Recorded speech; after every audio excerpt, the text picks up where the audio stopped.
Hello, and we're back with more wonderful Dark Reign backstory reading. We'll be reading the category History of the Conflict and Part 1, Decline of Earth. The decline of Earth. In the opening centuries of the third millennium, Earth's population continued to swell at a staggering rate. By 2250, the planet held over 30 billion people. Earth's scientists raced to offset the strangling effects of population. Massive hydroponic agricultural domes dotted the landscape, increasing food production exponentially. Methods for large-scale economic water desalination were developed. High-altitude aircraft hovered at the crown of the atmosphere, releasing chemicals that slowly built up eroded areas of the ozone layer. In spite of these advances, the frenetic growth of humanity continued to strain Earth's resources to their limit. Population became unmanageable. Thousands upon thousands of pounds of nuclear waste were set adrift in space every year. Air pollution was so severe in many cities that in 2267, the European Environmental Council estimated that 1 of every 9 urban dwellers died by the age of 30 from lung-related diseases. Millions began living in massive urban complexes which contained air filtering and water purification facilities. These structures, as large as 10 miles square, contained housing, commerce, and entertainment for their occupants, and many people remained inside for many years at a time. Wealth had become extremely polarized, and life was increasingly arduous for the majority of the populace who could not afford the safe confines of the complexes. Criminals banded together like small armies, and in some areas had more control over the streets than the police. In 2314, most of the Earth's major nations allied to quell the rising tide of crime within their borders. The Global Commonwealth established a rudimentary dome colony on Jupiter's moon of Io and began shipping violent criminals there. Heavily armed Commonwealth forces seized criminals in the streets and poured them into processing facilities. After quick assembly line trials, those deemed to be quote-unquote dangerous and irredeemable were shipped to the penal colony on Io to live out the remainder of their lives. The experiment was extremely successful politically. An international regulatory body, the Jovian Detention Administration, was established and granted primary claim to all prisoners. The JDA was an The JDA also had an autonomous police force that by 2362 was the largest standing army in the world. By 2400, almost 1 million people were expelled to Io annually. Additional colonies were added on Callisto and Ganymede, as well as on Neptune's moon of Triton. Although some felt the enterprise had little to do with meting out justice and was simply an escape valve for population runoff, the program was very popular, and the JDA came to hold more political and military sway than any single world government. In 2447, a rocket containing nuclear waste for deep space disposal malfunctioned and crashed near Mumbai or Bombay, killing over 4 million people in the first few months. Food stores were contaminated across the continent, resulting in worldwide famines. This led to widespread rioting and organized assaults against fortified urban complexes where food supplies were not seriously affected. The JDA, which by this time was the de facto global government, stepped in to suppress the uprisings, but it was clear to the world leaders that the future of Earth was bleak. Interplanetary colonization, however, was a dangerous and arduous affair. A large private campaign to promote colonization by the Ramsdell Corporation in the early 23rd century had resulted in thousands of deaths and only a few scattered ramshackle societies. The prisoner colonies, while self-supporting, were barren, desolate outposts. Few private citizens were willing to confront the hazards of colonization. The acting president of the JDA, Edward Dallin, negotiated a deal with the residents of the 4 penal colonies in exchange for exploring and colonizing new worlds for Earth's inhabitants. The prisoners would be granted their freedom. The prisoners were expendable and experienced at living off-world. Although counting on the off-world prisoners was less than popular, the citizens of Earth were willing to attempt somewhat desperate measures.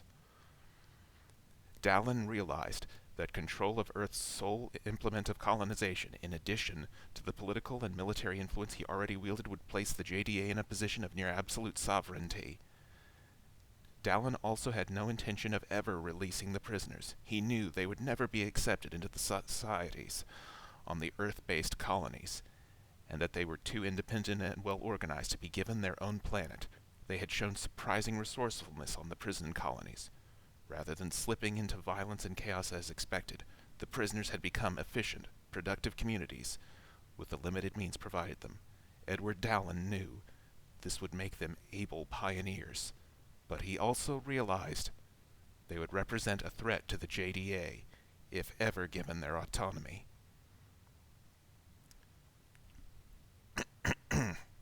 Part 2. The Pioneer Age. Scientists quickly located a number of promising host planets in Earth's sector of the galaxy. The exploratory corps, as the prisoner colonists were called, set out in massive cargo vessels, each the size of a large city, loaded with provisions, robotic terraforming machinery, and enough genetic material to recreate self-sustaining ecosystems.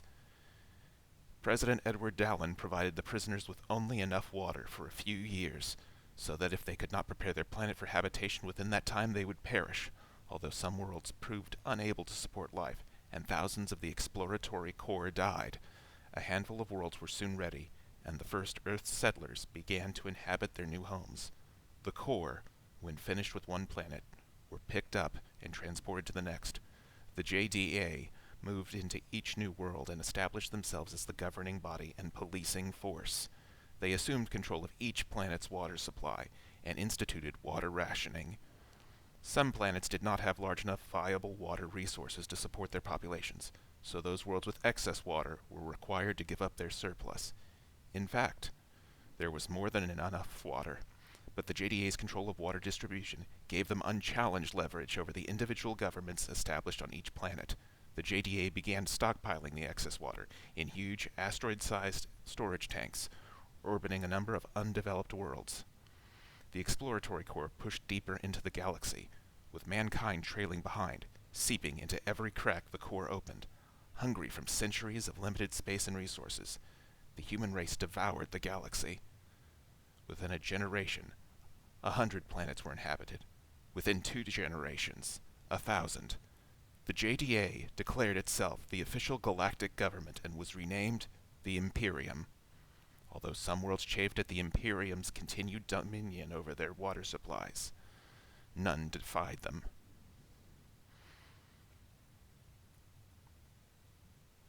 Part 3. The Marked. In 2507, a regiment of exploratory corps boarded an Imperium cruiser en route to a new colonization assignment. Mutinied. They seized the ship and abandoned the crew on an undeveloped world. The dissidents then took refuge on a nearby planet, Auran, whose populace had grown tired of the Imperium's ever-increasing demands on their water supply. An Imperium fleet was quickly dispatched to the planet and determined the city in which the stolen ship had landed. 3 regiments of Imperium infantry descended to the planet and seized the city. The ship was located, and the corps members guarding the ship were tortured until they revealed the location of the rest of their unit. The remaining corps personnel were tracked down, and all were killed in an open courtyard. The Imperium left the city intact, but a sizable force of Imperium troops remained on Auran, and the planet's water ration was halved.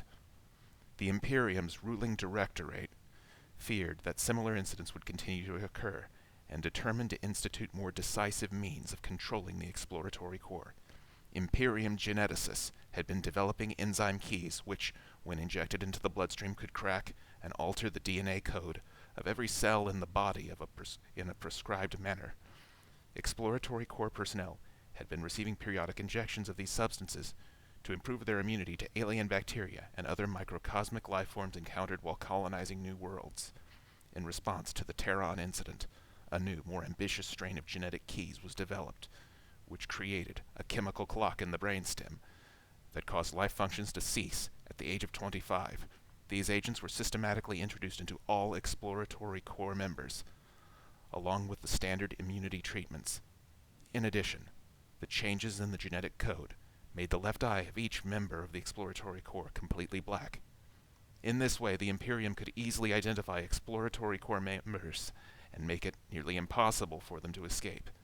In addition, the fact that they would only live to the age of 25 made it difficult to organize any sustained effort at rebellion. The scheme was more successful than anticipated. Within a few decades, the exploratory corps became known as the Marked and began to think of themselves as cursed. There were no further outbreaks of violence, and the Marked largely gave up hope of ever being granted their freedom. As the business of colonizing the galaxy became less risky and less vital, the Marked, who were viewed now as a separate caste from the rest of humanity and society, were used to perform many of the menial tasks needed by humanity. In time, many among the Marked did not even believe that they deserved to be free. Part 4. The Dawn of War. In the late 26th century, an extraordinary boy, Perigil Ilicus, was born to Marked parents. Living in the household of a noted educator, Lajos Cardat, for whom his parents worked as servants, young Ilicus spoke 7 languages by the age of 5 and was versed in a number of sciences. As the parents approached 25, they made a deal with Cardat, who was sympathetic to the plight of the Marked, to raise the boy as his own. Only in this way could Ilicus continue his education. To pass the boy off as a citizen, his mark would have to somehow be removed, but the marks had been engineered to be resistant to removal, even by such techniques as tissue replacement. Once this new tissue was accepted by the body, the enzyme keys which remained in the bloodstream of every marked human would simply alter the new cells and the mark would reappear. Cardat arranged for the boy's eye to be removed and replaced with a cybernetic replica, a procedure that was extremely expensive and, if discovered, would have resulted in death for all involved. By the age of 19, Ilicus had become a leading scholar in the field of genetics. Although he never told his adoptive father, the real motivation behind his study was to uncover the genetic basis for the mark. Ilicus eventually found the genetic enzyme keys that were responsible for the differences in the DNA and deduced that these were man-made agents that had at some point been deliberately introduced into the marked population. However, now at age 22, Ilicus feared he would not be able to discover how to counteract the keys in the few years he had left, and feared that if his research was ever uncovered by the Imperium, it would be destroyed. He decided to make his discovery public, in the hope that other scientists would join his endeavor, or even that public knowledge of the fact that the mark was a manufactured product of the Imperium would force them to release his people from their genetic bondage. Within a week of the announcement, Ilicus, Cardat, and all those associated with his research were dead. However, news of the incident spread, and quickly small uprisings flared around the galaxy. The Marked found support on numerous planets. Some viewed the Marked as mankind's pioneers who had delivered humanity from their doomed homeland of Earth. Some believed their subservience was unnecessary. Some simply saw an opportunity to throw off the yoke of the Imperium and reap the profits of their own bounty. Imperium warships were hijacked, complexes sabotaged, water convoys seized. Several planets, including Terran, raged into full revolt. The rebellion slowly grew more organized, and within a decade the Marked had become a dedicated revolutionary army. Calling themselves the Freedom Guard, they coordinated the efforts of 100 insurgent worlds into a unified endeavor. Although outnumbered, technologically inferior, and lacking strategic strongholds, the vastness of the Imperium's domain worked to the rebels' advantage.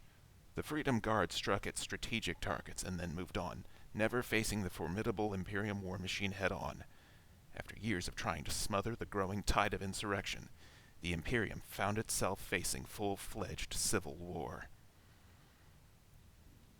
Part 5. The Desiccator. In 2618, Imperium General Gregor Trilkin approached the Imperium's ruling directorate and requested permission to develop a new weapon. Tired of pursuing smaller Freedom Guard forces across the breadth of the galaxy, only to engage them in inconsequential skirmishes, he wanted a potent new tool to turn the course of the war. General Trilkin's arms research scientists had actually already designed a devastating new chemical weapon, a catalyzing compound that sheared the hydrogen atoms from water molecules. The compound then incorporated the free hydrogen atoms, thereby reproducing itself and continuing to divide any water molecules it came into contact with. The effect could then be transferred through airborne water molecules, and even through water in living organisms. One molecule of the compound could therefore consume all the moisture in an entire planet in a matter of minutes. The ruling directorate was hesitant to develop a weapon whose function was to destroy the very implement of their control, but Trilkin assured them they would only need to use the Desiccator once. Once its force was demonstrated, Trilkin claimed, the Freedom Guard would relent. Trilkin ultimately planned to use the weapon to seize control of the Imperium. With sole command of the Desiccator, the ruling directorate would have no choice but to submit to his authority. The directorate chairman, Albroch Boas, was aware of Trilkin's new weapon from several of his personal moles in Trilkin's command. He also suspected that the general's intentions for the Desiccator, but needed someone to put an end to the war and knew that Gregor Trilkin was the best man for the job. Trilkin was a ruthless and efficient tactician, but a predictable politician, and Boas felt he could deal with Trilkin after Trilkin had put down the Freedom Guard. Part 6. The Togrins. The Togrin Foundation was founded in 2382 by molecular scientist and physicist Alpheus Togra, son of Petroc Togra, the third and last chancellor of the Global Commonwealth. Petroc's assassination in 2356 led to the Rubicon rebellions and ultimately the demise of the Commonwealth. JDA President Groti Reber suppressed the rebellions in 4 short days without consulting any of the national governments involved. The JDA's position of global leadership was cemented. Reber negotiated the dissolution of the Global Commonwealth and the transfer of its remaining authority, mostly bureaucratic, to the JDA. Alpheus Togra, only 9 at the time of his father's death, studied under his mother, geneticist Gisela Togra, who won the Nobel Prize for Physics in 2349 for her neutrino reactor. By his early 20s, Togra had surpassed his mother in reputation. His foundation, which he established at the age of 35, was dedicated to the development of a new paradigm of human understanding of the physical universe. Alpheus Togra rejected the 500-year-old reductionist approach to science. Togra believed that matter could be easily and permanently altered at the molecular level, and steadfastly maintained that the necessary knowledge and tools to allow such conversion could be uncovered in his lifetime. Matter, he claimed, like all of reality, is more than a sum of its parts. His research focused on element 115, discovered in the outer planets in the early days of the exploration of the solar system. Element 115 was the only stable member of the very heavy elements. Other elements over the atomic weight of 92 undergo spontaneous fission almost immediately. In addition, the, quote, strong force in element 115, the force that binds the nucleus together, was unusually powerful and similar enough to gravity that the force could be tapped and amplified and used to make a gravity drive for interstellar travel. The drive bent space in the same way that gravity does, and actually pulled the destination to the traveler. While the particular properties of element 115 were accepted by most scientists, none had been able to unravel its mysteries. Togra claimed the element represented proof of how our understanding of nature of the physical world was flawed, and claimed that by unlocking the secret of element 115 he could transform Earth and even the entire galaxy into a paradise. Although considered one of the greatest thinkers of his age, Alpheus Togra's obsession with element 115 was mocked as yet another megalomaniacal attempt to turn lead into gold. Togra countered, "If I can tame the soul of matter, what need would I have for gold?" A man of considerable charisma and rare genius, Togra developed a dedicated following and became a spiritual as well as scientific leader. Togra claimed that the greatest scientists were simply discovering what the great mystics had always known in a less literal way. He believed that inquiry into the metaphysical realm was as important to mankind's development as scientific advancement. Many of the world's leading minds abandoned their own work to join the Togrin Foundation. By 2387, Foundation members numbered nearly 1,000, and Togra's work on matter conversion was making great strides. Togra became increasingly withdrawn and secretive about the Foundation's research. He suspected that several Foundation members were leaking information to the JDA. Togra stopped accepting new members and expelled 3 Foundationers he believed were selling his secrets. He began working entirely alone. often fasting and meditating for days at a time. He was rarely seen in public and grew increasingly paranoid. In 2391, Togra confided to a few of his closest associates that he had finally cracked element 115's secret.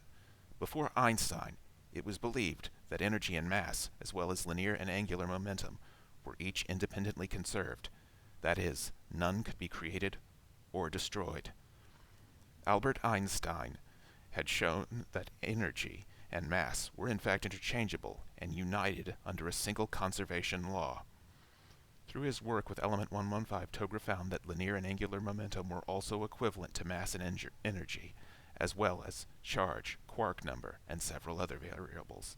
All of these, he claimed, are aspects of a single essence that obeys a single conservation law. The unusual nuclear forces of element 115 were due to the fact that the momentum of the electrons of its atoms was being converted to the strong force in the nucleus, and back at an incredibly fast rate. Based upon this discovery, Alpheus Togra was able in a small-scale reactor to convert the angular momentum in electrons of an atom of hydrogen into mass. He estimated that a single atom of hydrogen could produce as much matter as a fair-sized asteroid. He needed only to refine the process to make the reaction produce the desired element, and build a number of large-scale reactors to allow for near unlimited matter conversion. He was certain, however, that the JDA was about to seize his research, and decided to abandon his home planet and move the Foundation to an off-world colony. Togra claimed to have found a host planet near the galactic center, on which a habitable ecosystem could be developed within a few years. Within a generation, he claimed, they could build their own heaven. 437 Foundation members, some of the world's foremost biologists, chemists, physicists, mathematicians, doctors, and philosophers, agreed to accompany Togra. Within a few months, Togra organized a small expeditionary force of cargo vessels with light warship support. Togra had expected the JDA to resist the endeavor, but they seemed to view the departure of the Foundation simply as an opportunity to be rid of some of their most influential, outspoken agitators. However, as the Togrin expedition reached the outskirts of the solar system, Togra's paranoia proved valid. An attack force of JDA ships ambushed the convoy, engaging the warship escort while cutting off Togra's ship and attempting to board it. Unknown to even the other members of the expedition, Togra was armed and prepared to attack. He killed 2 JDA agents and placed a small explosive device on the boarding vessel. His ship was damaged in the explosion, but he managed to escape the skirmish, leaving the remaining Togrins behind. When the remaining JDA ships realized what had happened, they disengaged and attempted to follow Togra, but no trace of him was found. The Togrin vessels, without their leader, but unable to return to Earth for fear of the JDA, decided to continue to their destination, hoped that Togra would somehow find his way there. A few days later, the Togrins received a garbled transmission from Alpheus Togra. His ship was damaged beyond repair, his navigation systems were not functioning, and he had barely managed to ditch the ship on an unknown planet. By the time of the Freedom Wars, the Togrins were merely a curious anecdote in the Imperium's neurohistorical archives. However, the Togrins had flourished on their new home planet. By genetically engineering offspring, they developed a society of more than 100,000 within a few generations. Most of the subsistence work was done by machines, and the need for government was minimal.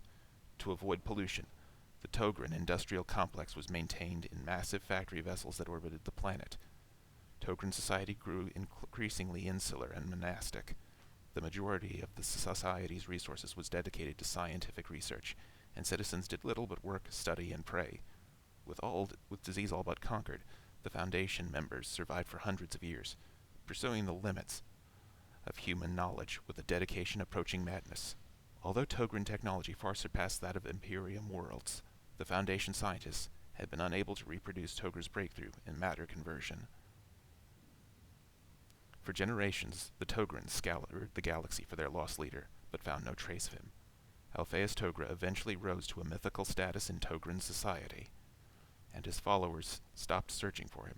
They believed that their lost prophet would return to deliver them without need of their intervention, but as the centuries rolled by, Togra did not appear. The war between the Imperium and the Freedom Guard raged across the galaxy, destroying everything in its wake. Eventually, The war spread to the remote Togrin homeworlds. Although superior technologically, the Togrins had no experience with warfare, and their society was crushed in the onslaught. The final part, Part 7, Objective. As your planet, and all you know, is destroyed, you escape in a solitary scout vessel. Adrift in space, you encounter a probe sent by Alpheus Togra himself. The probe brings you a message from Togra and the ability to transport you back in time. Centuries earlier, the planet on which Togra had crash-landed was consumed by the Imperium's Desiccator weapon. Unable to save himself, Togra sent out the probe with the hope that one of his followers would happen upon it and unlock the key that could save him. The probe can open a dimensional portal that will transport you to the moment just before Togra was killed and provide you with the technology to create an army to defeat both of the warring factions. But the mechanism can only work once. If you are unable to accomplish this task, then history will continue unaltered, and Togra's fate, as well as your own, will be sealed. The probe contains a number of recorded battles of the Imperium Freedom Guard War. These battles will be presented to you as a series of trials. If you are unable to conquer them, if you are unable to demonstrate that you are worthy to fight the final conflict to save Togra, the probe will not transport you back in time. Togra will not allow his one chance for survival to be wasted. To save your society, to save your lost Messiah, to save yourself, you must open the dimensional door and alter the destiny of a galaxy.